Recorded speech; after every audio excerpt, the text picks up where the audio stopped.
We do not export terror. We are the victims of terrorism. And you cannot claim moral superiority when your hands are soiled with the tears of mothers, the screams of children, and the silence of dead men. India's suspension of the Indus Water Treaty is not a punishment for Pakistan, it's a crime against humanity. मुज़ाकरात या तबाही, भारत फैसला कर ले। बिलावल भुट्टो ने भारत को खबरदार कर दिया। कहा हमारे तहम्मुल को कमजोरी ना समझा जाए। पाकिस्तान दहशतगर्दी में मुलव्विस नहीं, दहशत का शिकार है। पाकिस्तान का पहलगाम वाक़े से कोई ताल्लुक नहीं। नई दिल्ली के हाथ मकबूजा कश्मीर में खून से रंगे हैं।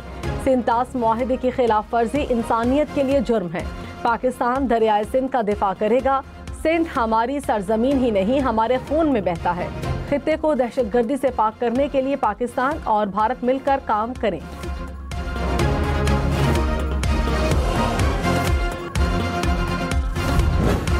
पाकिस्तान ने डिप्लोमेटिक सतह पे भारत को जो मार मारी है उनकी नस्लें याद रखेंगी। भारत आहिस्ता आहिस्ता बंद गली में जा रहा है। पहलगाम भारत का एक false flag operation, security failure, intelligence failure है। हमारा दामन साफ है। आप इस वाक़े की एक फेयर और ट्रांसपेरेंट इन्वेस्टिगेशन करवाना चाहते हैं, अपना शौक पूरा कर लीजिए। इन दहशतगर्दों के ताने बाने भारत की स्टेट स्पॉन्सर्ड टेररिज्म से मिलते हैं। कश्मीर पाकिस्तान की शहरग है। वज़ीर इत्तलात अता तारिक ने कहा भारत हमारी तरफ बढ़ा तो वो हशर करेंगे कि इनकी नस्लें याद रखेंगी। पानी रोकने का मतलब जंग होगा। पहलगाम वाक़े पर हमारा दामन साफ है।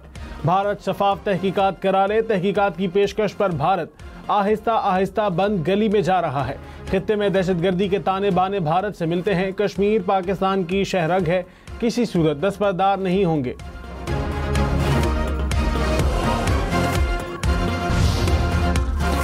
वफाकी वज़ीर दाखिला मोहसिन नकवी की कतर के वज़ीर आज़म से मुलाकात। पाक भारत कशीदगी और खित्ते की मौजूदा सूरत हाल पर बातचीत। पाकिस्तान के ठोस और असूली मौक़िफ़ से आगाह किया। कहा भारत के बेबुनियाद इल्ज़ामात से खित्ते के अमन को संगीन खतरात लाहक हैं।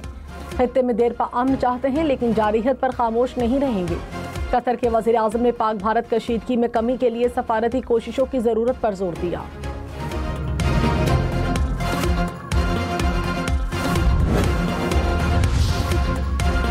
मोदी सरकार की गीदड़ भभकियों पर एक्स सर्विसमैन का भरपूर जवाब। Major general retired Javed Aslam Tahir ने कहा भारत ने हर पाकिस्तान के खिलाफ मुहिमजोई की तो भरपूर जवाब मिलेगा। हम मुल्क के दिफा के लिए तैयार हैं। Air vice marshal retired Fahim Arshad ने कहा हम मुत्तहिद हैं और अफवाज पाकिस्तान के साथ हैं। Major general retired Khalid Jafri ने कहा मुसल्लह अफवाज पूरी तरह तैयार हैं। चेयरमैन पीटीआई बैरिस्टर गौहर ने कहा भारत ने कोई मिस एडवेंचर किया तो पाकिस्तान सख्त तरीन जवाब देगा। जंग छिड़ेगी तो दूर तक जाएगी। पहली बार भारत ने सिंतास मुआहदे को ख़त्म किया। हुकूमत पाकिस्तान भारत के यकतरफा इक़दाम को आलमी अदालत इंसाफ में लेकर जाए। असद कैसर ने कहा अगर मोदी कोई एडवेंचर करेगा तो हम फ्रंट लाइन पर खड़े होंगे।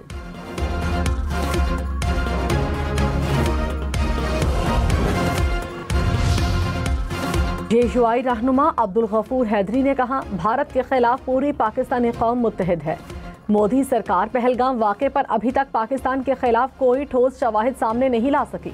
रहनुमा MKM फारूक सत्तार ने कहा भारत एक बार फिर दुनिया को धोखा देने में नाकाम रहा। मोदी का बयानिया पूरी दुनिया में ढेर हो रहा है। भारत जंग चाहता है तो फिर जंग ही सही। एजाजुल हक ने कहा मोदी के माइंडसेट ने आज तक पाकिस्तान को तस्लीम नहीं किया। PTI को मखसूस नशिस्तें देने के फैसले के खिलाफ नजरसानी दरखास्तें बाज़ाबता समाअत के लिए मंजूर। सुप्रीम कोर्ट की जस्टिस आयशा A मलिक और जस्टिस अकील अब्बासी का इख्तलाफ। दरखास्तें नाकाबिले समाअत करार दे दी। 11 जजेस की अक्सरियत से फरीकैन को नोटिस जारी। केस की समाअत कल तक मुलतवी। मखसूस नशिस्तों के फैसले के खिलाफ नून लीग, पीपल्स पार्टी और इलेक्शन कमीशन ने नजरसानी दरखास्तें दायर कर रखी हैं।